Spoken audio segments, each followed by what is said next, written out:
राधे राधे। आप सभी का बानी भक्ति चैनल पर बहुत बहुत स्वागत है। आज की वीडियो में हम सावन सोमवार व्रत कथा के बारे में जानेंगे।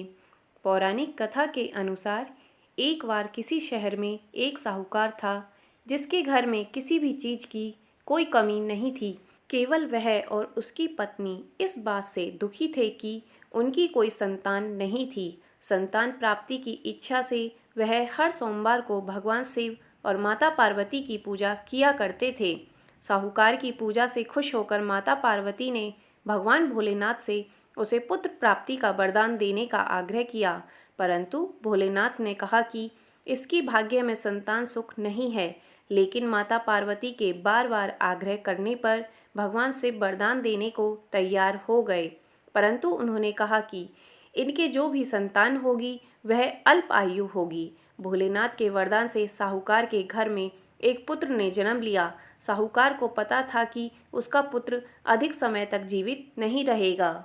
जब साहूकार का पुत्र 11 वर्ष का हो गया तो उसने उसके मामा के साथ शिक्षा प्राप्ति के लिए उसे काशी भेज दिया। साथ ही जाने से पहले अपने पुत्र से कहा कि रास्ते में वह जहाँ भी रुकें वहाँ ब्राह्मणों को भोजन कराकर दक्षिणा दें और यज्ञ आदि करें। साहूकार का पुत्र और मामा जब रास्ते में जा रहे थे तो एक नगर में किसी राजा के बेटी की शादी होने वाली थी, परंतु जिस राजकुमार से उसका विवाह होने वाला था वह काना था और राजा को इस बात का पता नहीं था।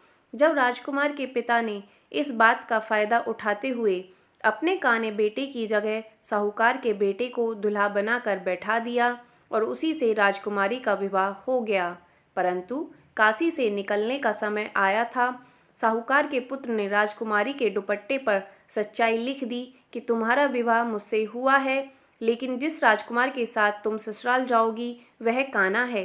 राजकुमारी ने यह बात जानकर काने राजकुमार से अपना विवाह तोड़ दिया।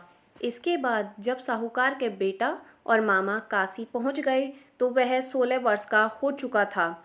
16 वर्ष का होती ही उसकी तबीयत बिगड़ने लगी और कुछ दिनों बाद मृत्यु भी हो गई। इस बात से दुखी हुआ मामा रोने लगा। उसी दौरान भगवान शिव और माता पार्वती जी वहां से गुजर रहे थे। तब शिव जी ने मृतक बच्चे को देखकर कहा कि यह तो उसी साहूकार का बेटा है। यह सुनकर माता पार्वती बहुत निराश हो गईं। तब वह दोबारा हट लेकर बैठ गईं कि शिवजी साहूकार के बेटे को पुनः जीवित कर दें। देवी पार्वती के बार बार ऐसा कहने पर शिवजी ने व्यापारी के पुत्र को दोबारा जिंदा कर दिया।